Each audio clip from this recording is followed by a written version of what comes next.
In today's reading, we find Jesus facing a test. The writers of Mark tell us some Pharisees came to test Jesus and they asked, "Is it lawful for a man to divorce his wife?" The Pharisees knew full well what he meant, but they wanted to trick him. So Jesus responds by cleverly asking them, "What did Moses command you?"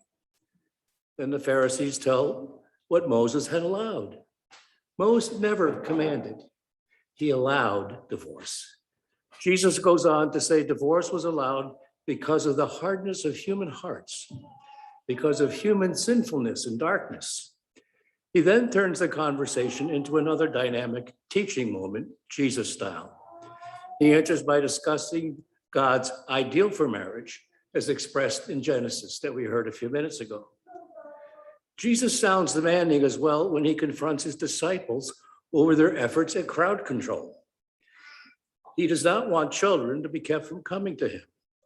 However, the thought runs through the mind of many a parent and grandparent is, should there be some decorum? Jesus offers us children in all their innocence, spontaneous, and even wildness as a model. For the kingdom he has come to proclaim, the entrance requirement for that kingdom is that we become like them, accepting, trusting in the moment. We who are adults may understand all too well what Jesus means about children and the kingdom. We may even admit what he says rings true.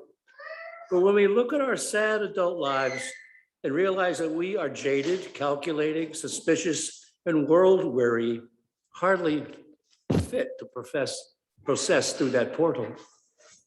Human beings were created to be in relationship. God's intention from the beginning is for two people to be faithful, lifelong companions in an intimate, committed relationship that shouldn't be severed. By saying this, Jesus changes the focus of the conversation from divorce to embracing the unity of partners as part of God's creative design, a unity that is a gift. Today's gospel deals with these discomforting matters, but the real center of what Jesus says here lies somewhere else. It centers in on what he talks about somewhere else as a hardness of heart. It is this hardness we struggle with as we watch the painful realities of conflict between Palestinians and Israelis and so many other people in the Middle East. The movement towards tribalism as seen in Shia versus Sunni, labor versus conservatives, vaxxers against vaccine, anti-vaxxers, Democrats and Republicans. As we reckon with hunger and disease in so many parts of the world, as wealthy and poor become further divided, we suffer fear from the cold-heartedness that brings war and terrorism to our brothers and sisters abroad. As we struggle too with the hardness that we must be wary of when some in our greater community talk about schism and breaking away. Hardness of heart is the problem, the big one. Not just for people who divorce or come close to doing so, it's a problem for all of us as adults. Whatever the state of our relationships, this hardness of heart can damage our most intimate relationships and gets played out in other areas as well. Hardness of heart is what distinguishes us from the young children who Jesus offered us as models for his kingdom. This hardness of our heart is a great danger in life.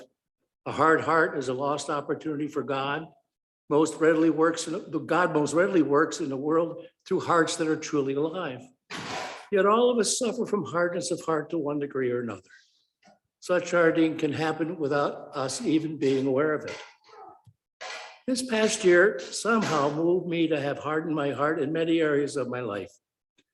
Somewhere I've lost the ability to see my life and existence in the many colors of God's creation. I've somehow misplaced the blues, reds, greens, and mauves and rust that surround me, especially at this time of year with the changing seasons. At times, everything seems to have changed to black and white, or like Dorothy Gale living in her sepia-colored world in Kansas at the beginning of The Wizard of Oz. Everything has a polarizing effect to it. Politics, COVID, and the many issues surrounding it, the media I choose to watch, and even my beloved Red Sox. Why can't they all get their shots? In a recent commentary by our Bishop Shannon on her reaction to September 11th, 2001, she comments that on that date, our bubble of exceptionalism burst. The optimism and hope I have has diminished as well. Many forces in this world, including people, institutions, contribute to hearts becoming hard. The deadening of our core is often perceived as something else, toughening, a maturation. Sometimes it's even applauded. We risk taking this internal deadness as a normal development rather than a travesty. Jeff Jacoby, a columnist for the Boston Globe, wrote in his column on Yom Kippur, and I quote, "The sins we commit against others with words are the defining sins of our age. Never within living memory has our public discourse been so toxic, cruel, and shrill. Norms of civility and restraint, once taken for granted, have been misplaced by malice, venom, and routine character assassination. The understanding that reasonable people can disagree is essential in the health of a free society. Yet in recent decades, that understanding has shriveled up and blown away. In its place, we have a culture of unbridled hostility, verbal violence, and an embrace of hatred as a political virtue.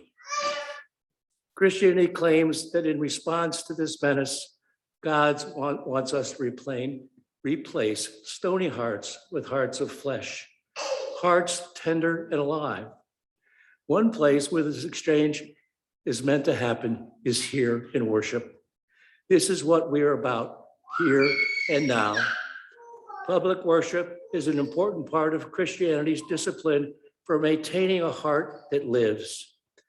Yet in many churches this morning, a different gospel is being preached and even judgmental. These hearts must be changed. In coming here, either in person or electronically, I am changed in this place of comfort and safety. I come here much like a Vermont car at the end of March, desperately in search of a car wash. When I come here, I leave shiny and clean, inside and out. Jesus in his teaching uses the marginalized parts of his creation, women and children, the most vulnerable, the powerless, the vulnerable. This is what he did throughout his ministry.